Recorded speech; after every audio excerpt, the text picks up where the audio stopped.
Me llamo Kathleen y, a los 25 años, jamás imaginé que mi vida cambiaría por culpa de un regalo de Navidad. Todo parecía sacado de una postal perfecta. Nuestra casa lujosa, los copos de nieve cayendo suavemente en el exterior, la chimenea crepitando, el árbol resplandeciente. Pero entonces lo vi por la ventana. Un BMW nuevo, brillante, con un enorme lazo rojo en el capó. Mi estómago se encogió en cuanto escuché el chillido emocionado de mi hermana Verónica, saltando de alegría mientras agitaba las llaves en la mano. Yo, en cambio, desenvolvía mi regalo, una alcancía de cerámica en forma de cerdito, con una etiqueta de precio de $1. Antes de seguir con esta pesadilla navideña, dime desde dónde estás viendo este vídeo y no olvides darle me gusta y suscribirte para apoyar más historias de personas que transformaron la traición familiar en fortaleza. Crecí en una familia que era como vivir en dos mundos distintos bajo el mismo techo. Mi padre, James, es director financiero en una gran corporación, con un sueldo de 6 cifras más generosos bonos cada trimestre. Mi madre, Eleanor, trabaja como cirujana estética en una clínica exclusiva del centro de Boston, atendiendo a clientes adinerados obsesionados con conservar la juventud. Luego está mi hermana menor, Verónica, que acaba de cumplir 20 años. La bebé de la familia, la eterna favorita. Y yo, Kathleen, la hija mayor, siempre relegada a segundo plano. Nuestra casa se encuentra en un suburbio acomodado de Boston, una construcción colonial de 5 habitaciones, jardines impecables y un garaje para 3 autos. Desde fuera éramos la imagen de la familia americana perfecta. Pero dentro de esas paredes, la historia era muy distinta. La diferencia en el trato comenzó poco a poco. Cuando éramos niñas, Verónica recibía ropa de diseñador de Nordstrom o Saks Fifth Avenue, mientras que yo vestía marcas de gama media de grandes almacenes. Para sus 16 años le regalaron un iPhone nuevo y una jornada de compras. Para los míos, me dieron un portátil reacondicionado y una tarjeta de regalo para una librería. Tu hermana es más delicada, decía mi madre, necesita más atención. Tú siempre fuiste tan independiente, añadía mi padre, como si mi autosuficiencia justificara el descuido con el que me trataban. A pesar de todo, me esforcé. En la preparatoria mantuve un promedio perfecto de 4.0, conseguí una beca parcial en la Universidad de Boston y trabajaba 20 horas a la semana en una cafetería para cubrir los gastos que mis padres se negaban a asumir. Me gradué con honores en marketing mientras alternaba 2 empleos de medio tiempo y una pasantía. Hoy, a mis 25 años, trabajo como asistente de marketing en una agencia mediana. Mi salario es modesto, pero estable. Me alcanza para rentar un pequeño apartamento de una habitación a unos 40 minutos de la casa de mis padres. Llevo un presupuesto estricto. Preparo mis almuerzos y aprovecho las ofertas para estirar cada dólar. Cada mes ahorro $200 con la esperanza de reunir lo suficiente para el pago inicial de un lugar mejor. Mi coche actual se había convertido en un problema serio. Mi Honda Civic de 10 años había pasado ya su mejor época. En solo 6 meses gasté más de $3.000 en reparaciones. Una transmisión nueva, frenos y últimamente, fallas en el sistema eléctrico. Cada vez que algo se rompía, llamaba a mis padres desesperada. Y siempre recibía la misma respuesta. Kathleen, tienes que aprender a resolver tus propios problemas. No podemos rescatarte cada vez que pasa algo, me sermoneó mi padre la última vez. La independencia financiera es una habilidad vital importante. La ironía era evidente. Apenas el mes pasado ellos habían pagado las vacaciones de primavera de Verónica en Cancún junto con 3 amigas. El mes anterior habían cubierto el depósito y los 3 primeros meses de renta de su lujoso apartamento cerca de la universidad, a pesar de que solo era estudiante de segundo año y podía vivir en dormitorios. Cuando chocó su coche por ir testeando, lo reemplazaron en menos de una semana. Cuando reprobó 2 clases por pasar demasiado tiempo de fiesta, le contrataron tutores costosos y convencieron a la escuela de darle otra oportunidad. El apoyo hacia ella parecía no tener límites, mientras que conmigo la paciencia siempre fue escasa. El último día de Acción de Gracias lo ilustró perfectamente. Sentados alrededor de la mesa, mi padre anunció con orgullo que había creado un fideicomiso para que Verónica pudiera acceder al graduarse de la universidad. ¿Y Kathleen?, preguntó mi tía Sara, la única que parecía notar la desigualdad. Kathleen ya está establecida en su carrera, respondió mi madre con suavidad. No necesita ese tipo de ayuda. Me quedé inmóvil con el tenedor en la mano, preguntándome si de verdad creían lo que decían o simplemente no les importaba cómo me hacía sentir. 3 semanas antes de Navidad, mi coche volvió a descomponerse en plena autopista durante una tormenta de nieve. Pasé 4 horas esperando una grúa bajo temperaturas heladas. Cuando llamé a mi padre, me dijo que estaba en una reunión y no podía hablar. Cuando le escribí a mi madre para ver si podía prestarme uno de sus coches, me respondió que ambos estaban en uso y que considerara alquilar uno. Esa noche, sentada en mi apartamento frío, revisé anuncios de autos usados que no podía pagar y me permití una chispa de esperanza. Se acercaba la Navidad. Tal vez esta vez verían cuánto necesitaba ayuda. Tal vez este año sería diferente. Al día siguiente me reuní con mi mejor amiga, Jessica, para tomar un café y desahogarme. Sé que suena como si estuviera siendo malcriada, dije, removiendo distraída mi taza, ¿pero es realmente demasiado pedir un poco de apoyo? No pido limosnas, solo la misma consideración que le dan a Verónica sin pensarlo 2 veces. Jessica me tomó la mano y la apretó con ternura. No es ser malcriada querer que tus padres te traten con igualdad, Kathleen. Te mereces algo mejor que esto. Quizás esta Navidad sea distinta, dije, aferrándome a esa pequeña esperanza que había estado cultivando. Quizás por fin me vean. La expresión de Jessica era comprensiva, aunque dudosa. Las dos sabíamos la verdad, pero ninguna quiso decirla en voz alta.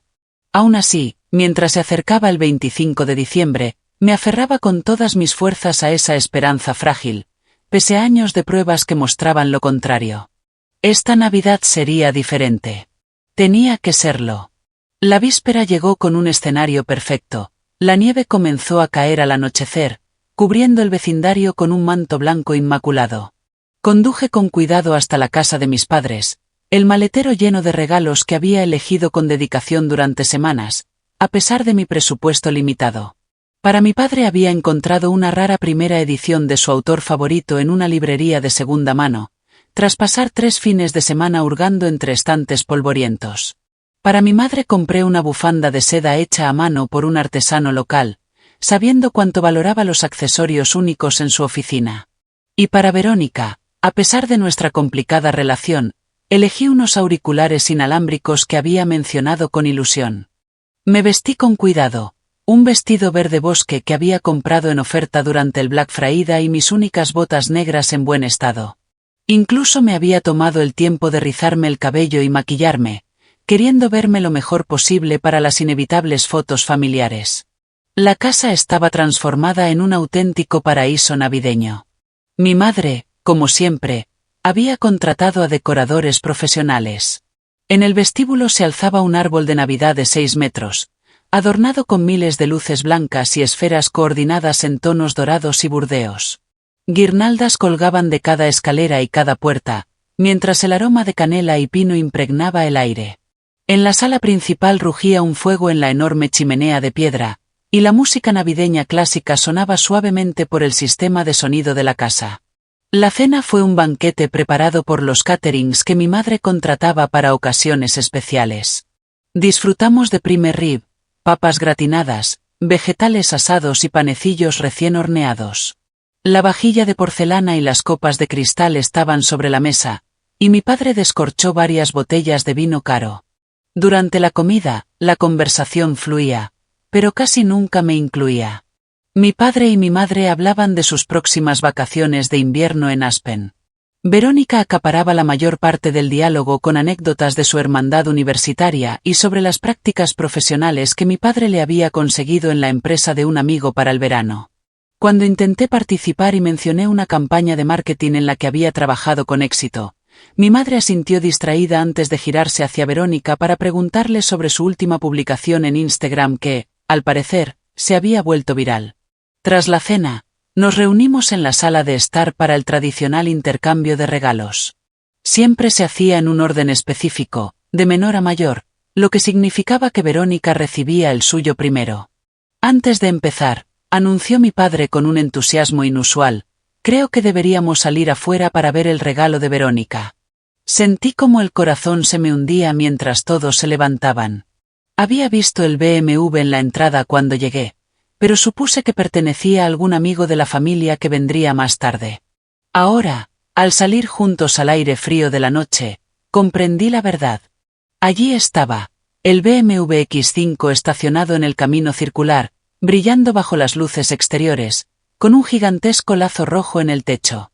Era nuevo, lujoso, con todos los extras posibles. ¡Sorpresa!, exclamaron mis padres al unísono mientras los ojos de Verónica se agrandaban. «¡Dios mío!», gritó ella, saltando con sus botas de diseñador. «¿En serio? ¿Es mío de verdad?». Mi padre agitó las llaves con una sonrisa orgullosa. «Todo tuyo, princesa. ¡Feliz Navidad!». Verónica se lanzó a los brazos de mi padre, y después a los de mi madre. Lloraba de alegría, con el rímel corriéndose por sus mejillas. «Este es el mejor regalo de mi vida. Los amo tanto». Corrió hasta el auto, abrió la puerta del conductor y se hundió en el asiento de cuero. Encendió el motor, subió el volumen de la música y siguió chillando de felicidad. Mis padres la miraban con idénticas expresiones de indulgente adoración. Yo me quedé apartada, temblando en el frío, invisible, una vez más, en mi propia familia. Finalmente volvimos adentro, con Verónica hablando sin parar de todos los lugares a los que pensaba ir con su coche nuevo. De nuevo en la sala, continuó el intercambio de regalos. «Es tu turno, Kathleen», dijo mi madre, entregándome un pequeño paquete cuidadosamente envuelto. Era una caja ligera, de unos 12 centímetros de lado, cubierta con un elegante papel plateado y un lacito encima. Mis dedos temblaban mientras la abría, todavía aferrándome a la esperanza de que, quizás, me hubieran dado algo significativo. Tal vez una joya, una tarjeta de regalo sustanciosa, o incluso las llaves de un coche más modesto pero confiable. En lugar de eso, me encontré mirando una pequeña alcancía de plástico en forma de cerdito rosado. Dentro tenía doblado un billete de $1, asomando por la ranura superior. Gracias», dije, con la confusión evidente en mi voz. Mi padre carraspeó. «Pensamos que era hora de una lección importante, Kathleen. Ya tienes 25 años, y es momento de enfocarte en ahorrar y construir tu futuro. Ese $1 es simbólico, el punto de partida para tu independencia financiera». Mi madre asintió con seriedad. «Sabemos que has tenido problemas con el coche y otros gastos, pero los rescates no te enseñarán el valor del dinero. Esta alcancía es para recordarte la importancia de ahorrar. Cada pequeña cantidad cuenta». Los miré, esperando más, esperando que rieran y sacaran el verdadero regalo. Pero sus rostros permanecieron serios, convencidos de que me estaban haciendo un favor. Verónica, que jugueteaba con el llavero de su BMW, levantó la vista y soltó una risita. «Quizás ahora puedas empezar a ahorrar para tu propio BMW. O bueno, siempre puedes tomar el autobús». Ella misma se rió de su broma, y mis padres sonrieron complacidos. «Solo velamos por tu bien», añadió mi padre. «Verónica sigue en la universidad y necesita nuestro apoyo. Tú ya estás establecida en tu carrera y debes aprender autosuficiencia». Sentí como si me hubieran abofeteado. Los ojos me ardían con lágrimas contenidas, pero me negué a dejarlas caer. En cambio, forcé una sonrisa y les di las gracias de nuevo, colocando la alcancía con cuidado a mi lado en el sofá. El resto de la velada pasó en un borrón. Observé a Verónica abrir más regalos: perfumes caros, ropa de diseñador, el último iPhone, una pulsera de diamantes. Mis padres intercambiaron obsequios igual de lujosos entre ellos. Yo entregué los míos, cuidadosamente elegidos, recibiendo agradecimientos breves y educados antes de que toda la atención regresara a Verónica y a sus planes con el coche nuevo. «Estoy pensando en ir a Nueva York el próximo fin de semana», anunció sobre el postre. «Algunas de mis amigas de la hermandad quieren ir de compras. Y ahora podemos ir en mi nuevo auto en lugar de apretarnos en el jeep viejo de Melissa. Solo ten cuidado, querida», advirtió mi madre. «Y asegúrate de que tus amigas cooperen con la gasolina. Ese coche usa gasolina premium», agregó mi padre. No lo olvides. Yo jugueteaba con mi mousse de chocolate en el plato de cristal, incapaz de dar un solo bocado. En cuanto fue socialmente aceptable, me excusé alegando que tenía que madrugar al día siguiente. ¿De verdad no quieres quedarte a dormir?, preguntó mi madre, sin mucho interés. Tu antigua habitación está lista. No, gracias, respondí. Tengo trabajo que terminar para mañana. Nadie insistió en que me quedara. Nadie me acompañó a la puerta. Tomé mi abrigo, mi bolso y la alcancía, y salí sin más. Cuando arranqué mi viejo coche, pude ver a través de la ventana de la sala a mi familia aún reunida, riendo juntos. Conduje alejándome mientras las lágrimas finalmente corrían libres por mi rostro, preguntándome por qué había esperado algo diferente. De vuelta en mi apartamento, no pude dormir. La imagen del BMW de $55.000 para Verónica y mi alcancía de $1 se repetía en mi mente una y otra vez. El favoritismo nunca había sido tan evidente, tan descarado, tan cruel. A eso de la 1:30 de la madrugada decidí prepararme una taza de té, con la esperanza de calmar los nervios lo suficiente para dormir unas horas antes de enfrentar la Navidad en soledad. Mientras esperaba que la tetera hirviera, recordé que había dejado mi cargador de celular en el bolso, el mismo donde todavía estaba la tarjeta navideña que mis padres me habían dado junto con la alcancía. Volqué el contenido del bolso sobre la encimera de la cocina y entre las cosas que cayeron, apareció un sobre azul que no reconocí. Me sorprendió, no tenía sello ni nada escrito por fuera. No recordaba haberlo puesto allí. Confundida, lo tomé entre mis manos, lo abrí por curiosidad y lo que encontré hizo que el corazón se me detuviera un instante. Eran los papeles de registro del BMW X5, junto con la póliza de seguro. Pero lo más impactante no fue el contenido en sí, sino el nombre que figuraba en la documentación: Kathleen Marie Turner. Mi nombre. No el de Verónica. Me dejé caer en el taburete de la cocina, los papeles temblando entre mis manos. Tenía que tratarse de un error. ¿Cómo era posible que un coche regalado a Verónica estuviera registrado a mi nombre? No tenía sentido, salvo que, poco a poco, una horrible sospecha empezó a tomar forma en mi mente. Necesitaba respuestas. Mis padres me habían dado acceso a su sistema de computadora hacía años, cuando necesitaban que los ayudara con problemas técnicos cada vez que los visitaba. Nunca habían cambiado la contraseña, confiados en que solo lo usaría para darles soporte. Encendí mi laptop y accedí de forma remota a la red doméstica de la casa. Me sentía invasiva, pero necesitaba entender qué pasaba. Navegué directo al correo electrónico de mi padre y filtré por mensajes relacionados con seguros o vehículos. En cuestión de minutos encontré lo que buscaba: un intercambio de correos entre mi padre y su agente de seguros, fechado apenas 2 semanas antes. Con respecto a la compra del nuevo vehículo, escribía al agente, debo advertirle que no conviene añadirlo a la póliza de Verónica. Con sus 2 accidentes y la multa por exceso de velocidad este año, incluir un coche de alto rendimiento aumentaría sus primas en aproximadamente un 340%. La respuesta de mi padre me heló la sangre. Tenemos una solución. Registraremos el vehículo a nombre de nuestra hija mayor, Kathleen. Su historial de conducción está limpio, lo que debería mantener los costos del seguro razonables. Verónica será la conductora principal, pero no es necesario actualizar esa información de manera oficial. Proceda con el papeleo usando la información de Kathleen que adjunto aquí. Me quedé mirando la pantalla, entumecida por la incredulidad. No solo habían decidido dar a Verónica un regalo extravagante mientras a mí me daban una burla en forma de alcancía, sino que además habían usado mi identidad, mi buen historial de conducción, para ahorrar dinero en un regalo que ni siquiera era para mí. Si Verónica tenía un accidente con ese coche, sería mi récord el que quedaría manchado. Mis primas de seguro se dispararían. Cualquier responsabilidad legal caería sobre mí como propietaria registrada. Me habían puesto en riesgo financiero sin mi conocimiento ni consentimiento, todo para beneficiar a mi hermana. Seguí investigando y encontré más correos que discutían el plan. En uno, mi padre incluso bromeaba diciendo que era una solución financiera creativa al problema del seguro. La traición dolía más hondo que cualquier otra que hubiera sufrido antes. Esto ya no era favoritismo o simple descuido. Esto era ponerme en peligro deliberadamente para favorecer a Verónica. Pasé la siguiente hora investigando leyes de propiedad vehicular en Internet. Según todo lo que leí, como propietaria registrada del vehículo tenía pleno derecho legal sobre él. La matrícula y el seguro estaban a mi nombre.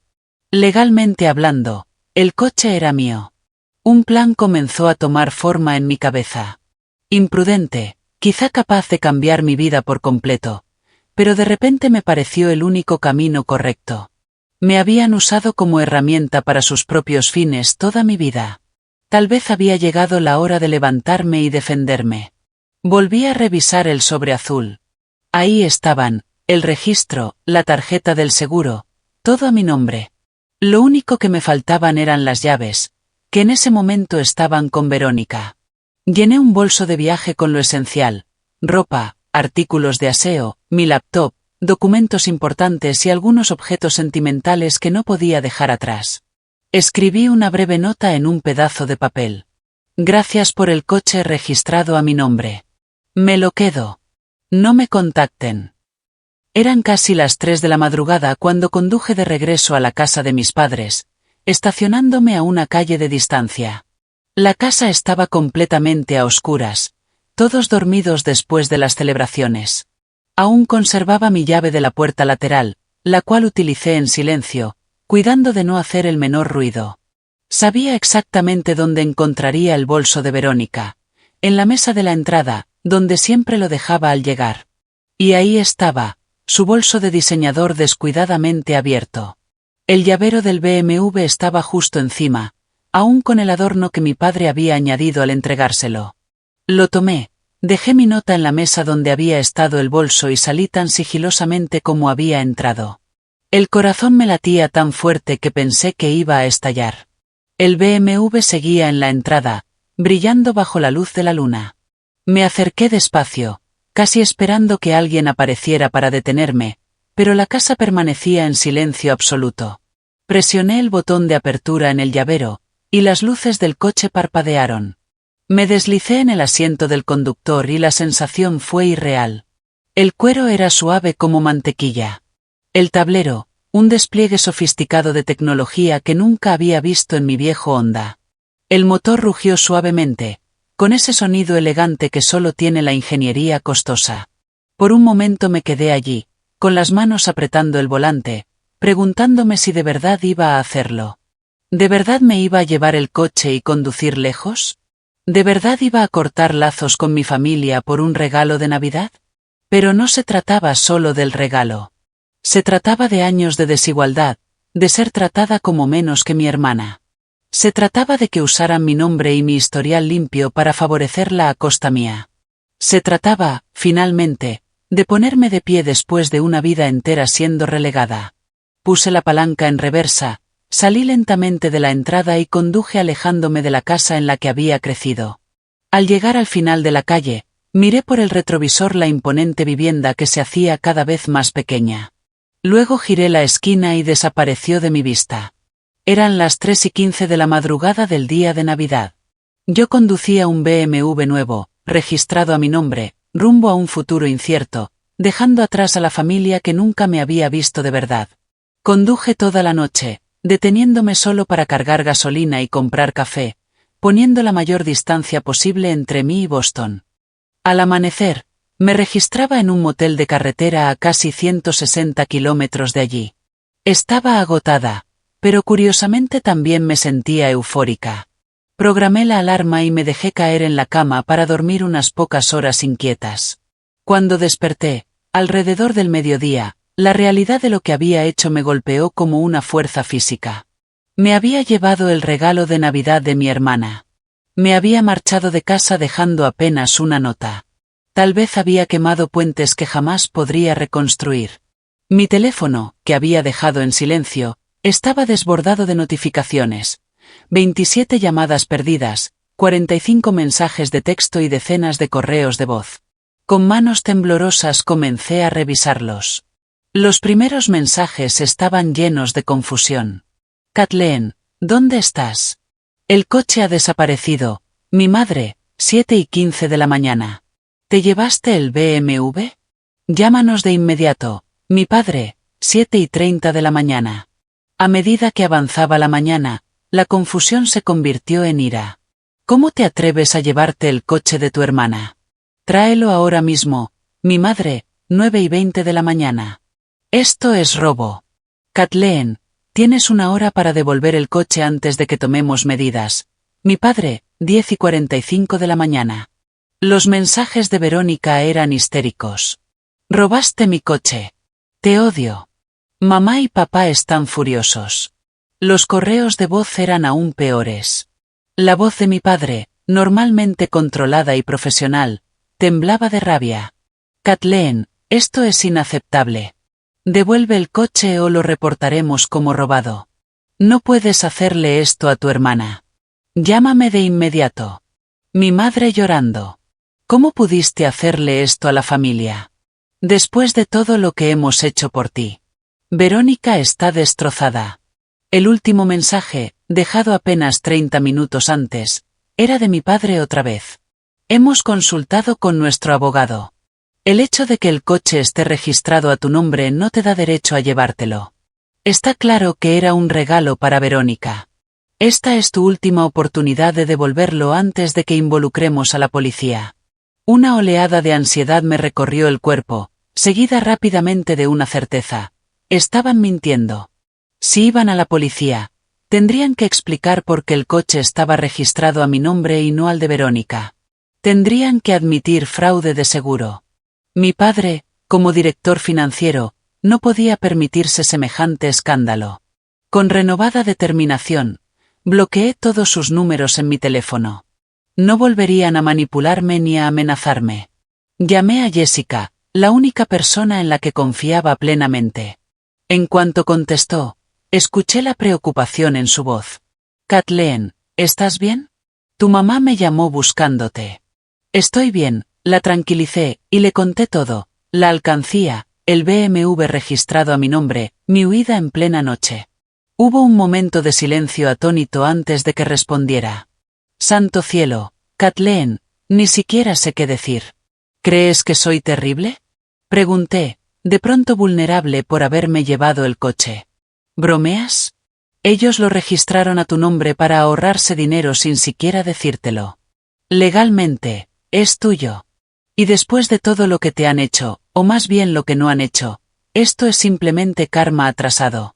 Su apoyo incondicional me arrancó lágrimas. No sé qué hacer ahora, admití. No pensé en nada más allá de huir. Lo primero, dijo Jessica con pragmatismo, es que necesitas asesoría legal. Conozco a un buen abogado en Portland, Peter Wilson, el esposo de mi prima. Te paso su contacto. Al día siguiente conduje hasta Portland y me reuní con Peter Wilson, un abogado directo, de modales tranquilizadores. Revisó la matrícula y los documentos del seguro y asintió con firmeza. El vehículo es legalmente tuyo. Está registrado a tu nombre y no hay ningún documento que indique que era un regalo para otra persona. Tus padres podrían intentar alegar un acuerdo verbal, pero sin pruebas sería muy difícil de sostener. ¿Y qué hay de sus amenazas de denunciarlo como robado? Pregunté. Pueden intentarlo, respondió. Pero en cuanto la policía vea la documentación, se convertirá en un asunto civil, no criminal. Te aconsejo enviar una carta formal indicando que eres consciente de que el coche está registrado a tu nombre y que has tomado posesión de tu propiedad legal. Salí de su oficina más segura de mi decisión, aunque el peso emocional seguía oprimiéndome los hombros. Durante los días siguientes, los mensajes no cesaron. No solo de mi familia inmediata, sino también de parientes y amigos cercanos. Algunos expresaban sorpresa y decepción por mis actos. Otros, como mi tía Sara, enviaban apoyo. No sé exactamente qué ocurrió, escribió, pero siempre he visto que las cosas no eran iguales entre ustedes. Sea lo que sea que hiciste, estoy segura de que tuviste tus razones. Llámame si necesitas algo. Con la ayuda de Jessica, encontré un pequeño apartamento amueblado en Portland disponible de inmediato. No era nada lujoso, un estudio en un edificio antiguo, pero estaba limpio y era asequible.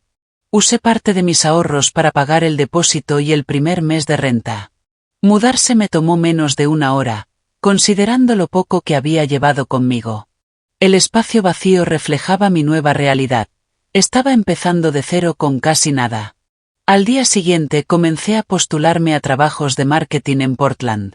Actualicé mi currículum, redacté cartas de presentación y envié solicitudes a cada vacante adecuada que encontré. Mientras tanto, acepté un empleo temporal en una cafetería local para cubrir gastos inmediatos. Mi nueva vecina, Olivia, se presentó cuando me vio batallando con las bolsas del supermercado en las escaleras. Era de mi edad, con una sonrisa cálida y un trato tan natural que me tranquilizó al instante. ¿Eres nueva en Portland?, preguntó, ayudándome con una bolsa que estaba a punto de romperse. Muy nueva, admití. Llegué hace apenas unos días. Pues bienvenida al edificio, respondió. Mañana voy a cenar con unos amigos, nada especial, solo comida para llevar y vino. Deberías unirte si estás libre. En circunstancias normales, tal vez habría declinado amablemente, prefiriendo quedarme sola. Pero aquellas no eran circunstancias normales, y la idea de pasar otra noche a solas con mis pensamientos era insoportable. Me encantaría, gracias, le dije. Esa sencilla invitación marcó el inicio de mi nuevo círculo social. Olivia y sus amigos eran profesionales creativos, artistas y educadores que me recibieron sin hacer preguntas incómodas sobre mi pasado. Por primera vez en mi vida, me sentí aceptada por quien era, no medida en comparación con otra persona. 2 semanas después de dejar Boston, recibí una oferta de trabajo en una agencia boutique de marketing especializada en negocios sostenibles. El salario era similar al que tenía antes, pero el ambiente de trabajo parecía mucho más innovador y solidario. Mientras me acomodaba en mi nuevo trabajo y comenzaba a construir relaciones en Portland, el dolor agudo por la situación con mi familia se transformó en una punzada constante, siempre presente. Todavía tenía momentos de duda, preguntándome si había exagerado, si debería haber intentado comunicar mejor mis sentimientos antes de tomar una decisión tan drástica. Pero entonces recordaba los años de indiferencia, la alcancía de $1, el coche registrado a mi nombre sin mi consentimiento, y mi determinación se renovaba. Estaba creando una vida bajo mis propios términos, donde era valorada por mis méritos, no comparada continuamente y considerada insuficiente. Era aterrador y liberador al mismo tiempo. 3 semanas después de mi partida, al regresar del trabajo, vi un coche familiar estacionado en mi calle, el Mercedes de mi padre. Junto a él estaban mis padres y Verónica, observando el edificio como si intentaran adivinar en qué apartamento vivía. Mi primer instinto fue dar la vuelta y huir, pero me obligué a seguir caminando. Esta confrontación era inevitable, y quizá era mejor enfrentarla de una vez que seguir temiéndola. Me vieron antes de que llegara a la entrada del edificio. El rostro de mi padre estaba enrojecido por la ira. Los ojos de mi madre hinchados de tanto llorar. Verónica parecía a punto de lanzarse sobre mí. Kathleen, la voz de mi padre retumbó desde la acera. Detente ahora mismo. Seguí caminando con calma hasta la entrada, y entonces me giré hacia ellos. Si quieren hablar, podemos hacerlo de forma civilizada. Podemos subir a mi apartamento o ir a una cafetería cercana. Pero no me quedaré en la calle para que me griten. Mi padre se mostró desconcertado ante mi serenidad. Esperaba lágrimas, disculpas o enojo defensivo, no a esta mujer firme que ponía condiciones. Está bien, dijo con brusquedad. Guíanos. El trayecto en ascensor hasta mi apartamento en el 4º piso fue tenso, cargado de acusaciones no pronunciadas. Una vez dentro, les ofrecí agua, que rechazaron, y les indiqué el pequeño salón. «Robaste mi coche», espetó Verónica de inmediato, con voz chillona. «Lo quiero de vuelta ahora». «No es tu coche», respondí con calma. «Está registrado a mi nombre. El seguro está a mi nombre. Legalmente, me pertenece». «Eso era solo por conveniencia», intervino mi padre, explotando de furia. «Sabes perfectamente que ese coche era un regalo para Verónica». «¿Conveniencia?», repetí. «¿Te refieres a cometer fraude de seguros, registrando un coche a mi nombre sin mi conocimiento ni consentimiento, solo para que Verónica pudiera conducirlo sin pagar las primas que corresponderían a su pésimo historial? Mi madre soltó un grito ahogado. ¿Cómo te atreves a acusarnos de fraude? Solo intentábamos mantener bajos los gastos de la familia. ¿A costa de ponerme en riesgo legal y financiero? Repliqué. Si Verónica hubiera tenido un accidente con ese coche, mis primas de seguro se habrían disparado. Si hería a alguien, yo habría sido responsable como propietaria registrada. ¿Pensaron en eso cuando decidieron usar mi nombre? Mi padre se removió incómodo. Podemos arreglar el papeleo ahora. Transferir la matrícula como corresponde. Pero primero debes devolver el coche. No, dije. Una sola palabra suspendida en el aire entre nosotros. ¿Cómo que no? Preguntó mi madre, genuinamente desconcertada. Kathleen, sé razonable. El coche era para tu hermana. ¿La misma hermana que recibía ropa de diseñador mientras yo usaba prendas de liquidación? ¿La misma que consiguió un coche nuevo cuando chocó el suyo, mientras yo trabajaba en 2 empleos para reparar mi Honda de 10 años? ¿La misma que recibe todo sin esfuerzo mientras a mí me dicen que sea independiente? Eso es distinto, insistió mi padre. Verónica es más joven. Necesita más guía y apoyo. Yo también necesitaba apoyo, dije, con la voz quebrándose por primera vez. Necesitaba padres que celebraran mis logros en lugar de ignorarlos. Necesitaba ayuda cuando mi coche se averió en medio de una tormenta de nieve. Necesitaba sentir que importaba tanto como Verónica. Siempre fuiste tan capaz, se defendió mi madre. Nunca tuvimos que preocuparnos por ti. No se preocuparon por mí porque nunca pensaron en mí en absoluto, respondí, dejando salir años de dolor contenido. ¿Recuerdan mi cumpleaños número 21? Lo olvidaron por completo porque Verónica tenía un recital ese fin de semana. ¿Recuerdan cuando estuve en la lista de honor todos los semestres de la universidad? Ninguno de ustedes asistió jamás a una ceremonia. El rostro de mi padre se endureció.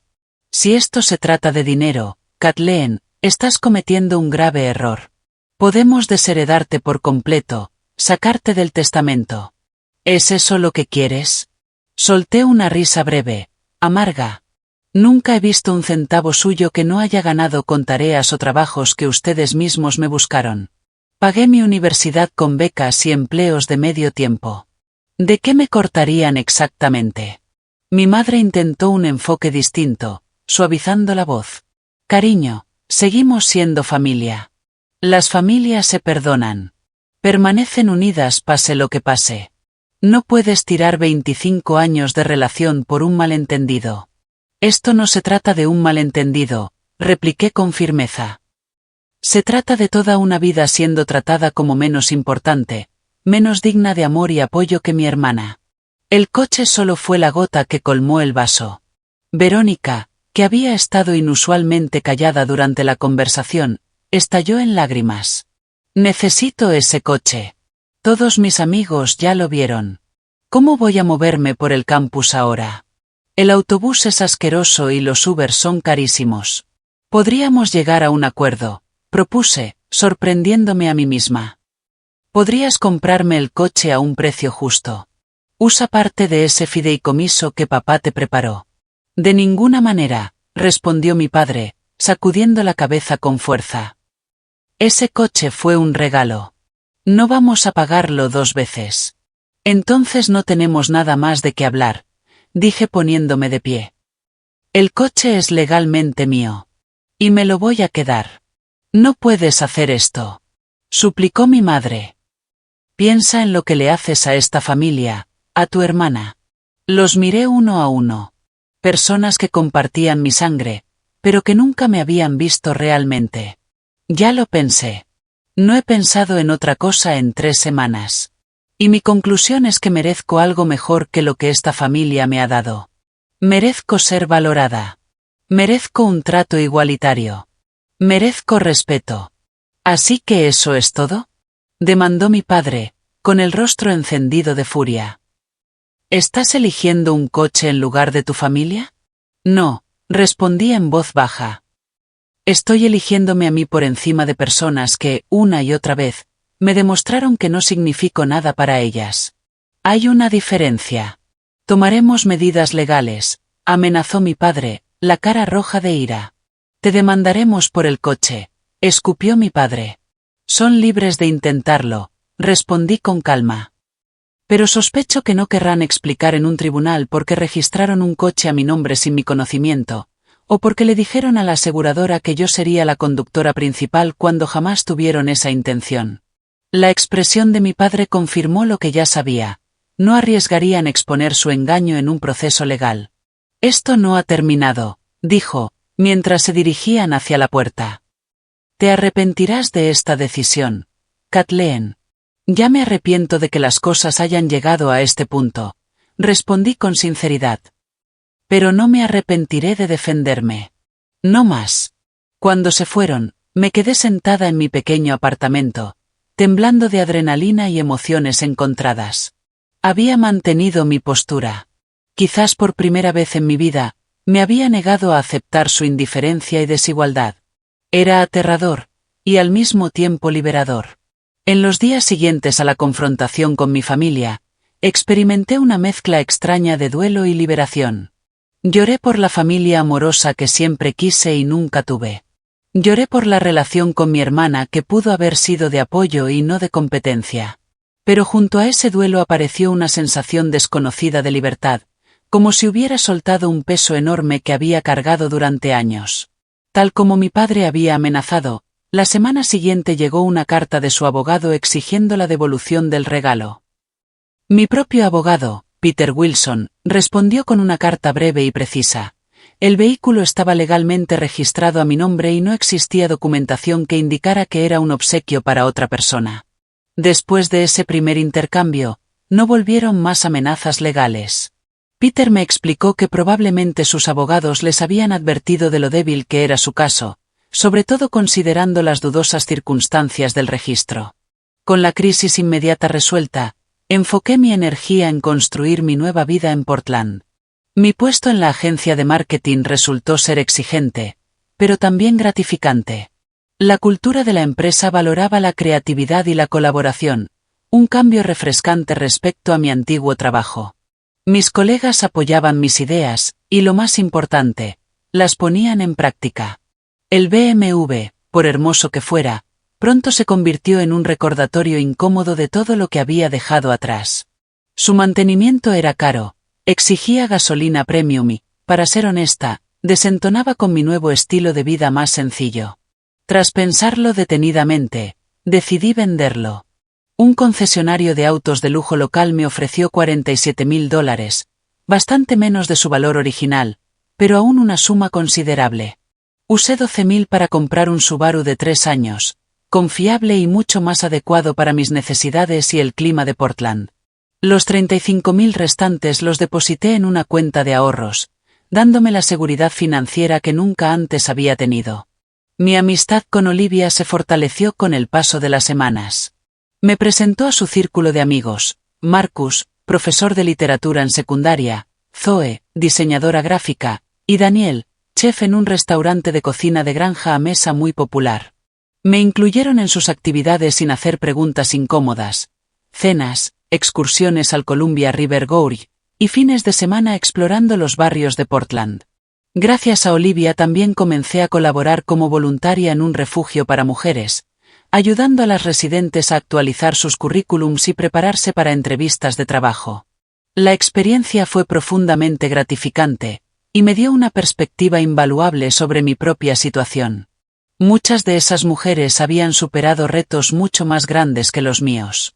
Reconociendo que necesitaba ayuda profesional para procesar mi historia familiar, busqué a una terapeuta especializada en trauma familiar y establecimiento de límites.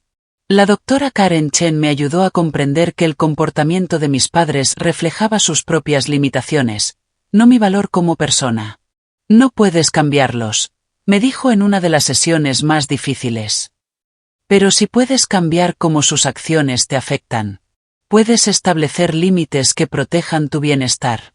La llegada de la Pascua, la primera gran festividad desde mi partida, trajo consigo una nueva oleada de emociones.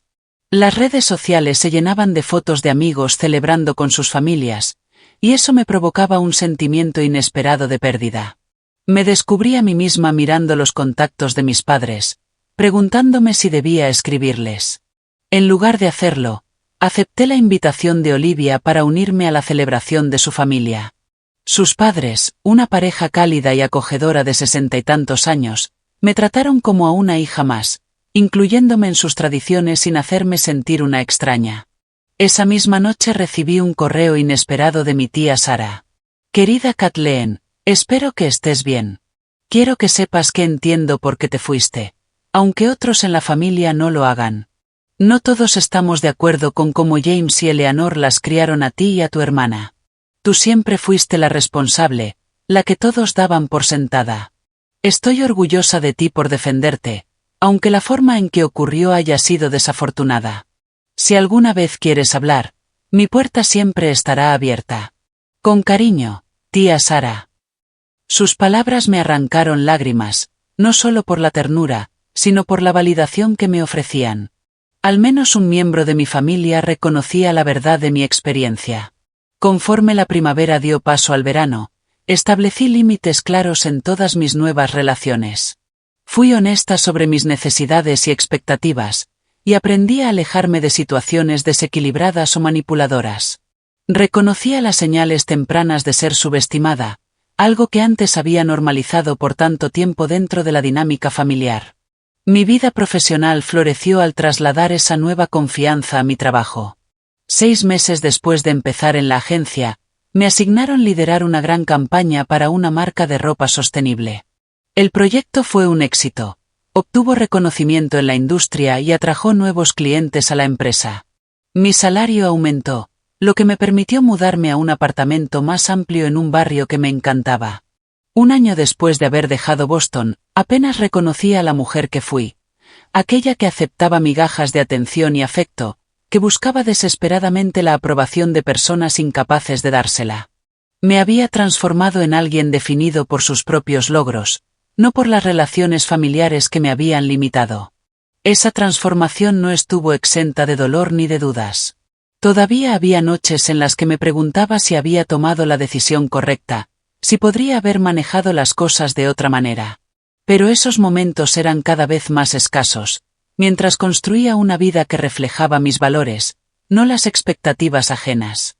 De una manera extraña, aquella alcancía de $1 había sido el regalo más valioso que mis padres me dieron, aunque no de la forma que ellos imaginaron. Fue el catalizador de mi independencia, la injusticia final que me impulsó hacia el respeto propio y una vida auténtica. En el aniversario de mi partida de Boston, me senté en el balcón de mi nuevo apartamento, contemplando la puesta de sol sobre el horizonte de Portland. En solo 12 meses, mi vida había cambiado por completo. Había sido ascendida a estratega senior de marketing en mi agencia. Había formado amistades profundas con Olivia y nuestro círculo cercano. Mi pequeño estudio se había convertido en un cómodo apartamento de una habitación con una vista que adoraba.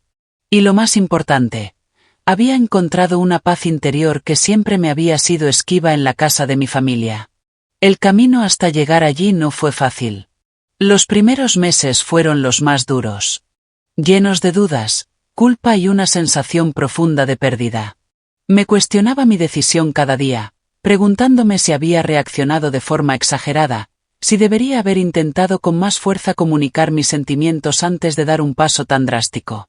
La doctora Karen me ayudó a reconocer algo crucial.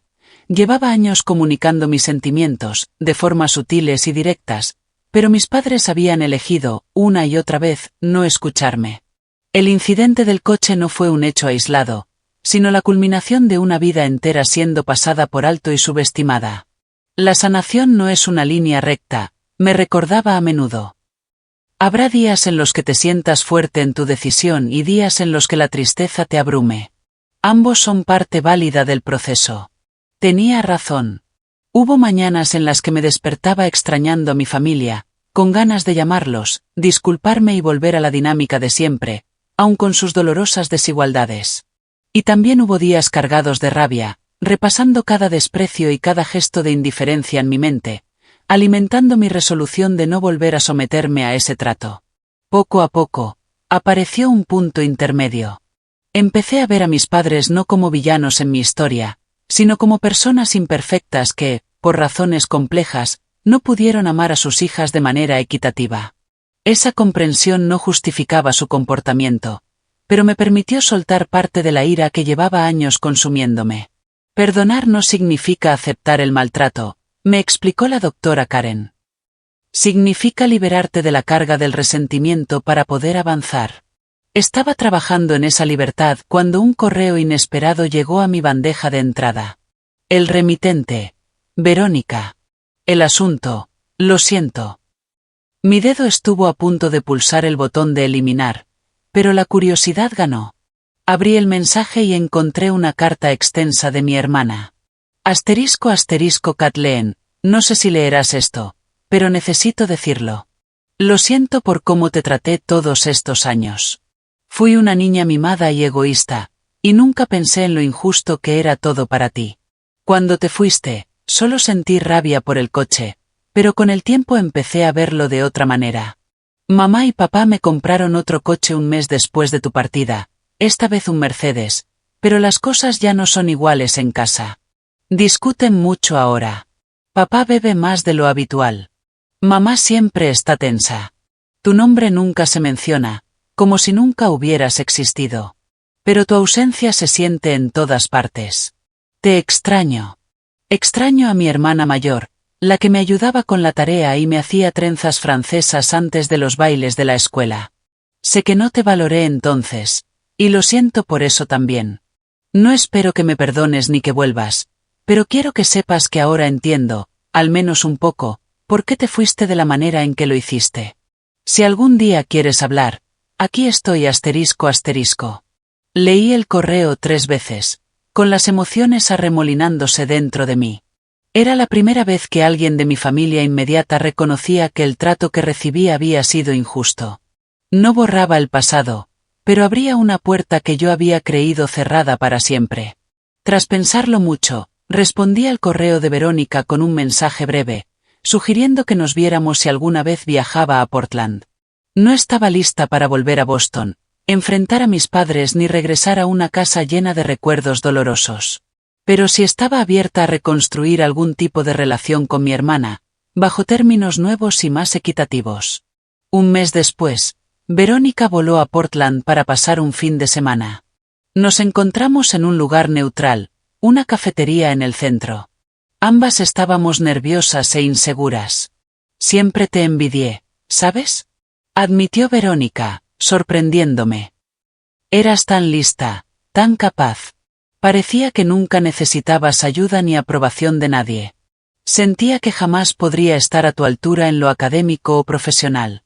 Así que me enfoqué en ser la favorita, en conseguir la atención de mamá y papá de otras maneras. Yo también te envidiaba a ti, confesé. Todo parecía llegarte tan fácil. Nunca tenías que esforzarte para obtener su amor o su atención. Te lo daban sin condiciones. Al final de la conversación, ambas teníamos lágrimas en los ojos. No resolvimos todo en ese encuentro, pero fue un comienzo, el primer paso hacia una relación más sana, construida sobre la honestidad y no sobre la competencia. Mi relación con mis padres, en cambio, seguía distante. Verónica me compartía de vez en cuando algunas noticias sobre ellos, pero yo no estaba preparada para un contacto directo. Las heridas eran demasiado profundas y los patrones demasiado arraigados como para arriesgarme a reabrir esa puerta sin pruebas claras de un verdadero cambio de su parte. En lugar de eso, enfoqué mi energía en cuidar a la familia que había elegido en Portland. Olivia, que se había convertido en una hermana para mí, Marcus, Zoe y Daniel, que me incluían en sus celebraciones y tradiciones, mis colegas en la agencia, que valoraban mis aportes, y las mujeres del refugio, cuya valentía me inspiraba cada día. La lección más profunda que aprendí en todo este camino fue sobre el valor propio. Durante años, medí mi valía a través de los ojos de mis padres, esforzándome constantemente por ganarme el amor y el reconocimiento que ellos entregaban con tanta facilidad a Verónica. Cuando esa validación nunca llegó, interioricé la idea de que yo era menos merecedora, menos digna de amor. Liberarme de esa mentalidad fue la verdadera emancipación. Aprendí que mi valor no dependía de la capacidad de otros para verlo. Existía por sí mismo, independiente de cualquier validación externa.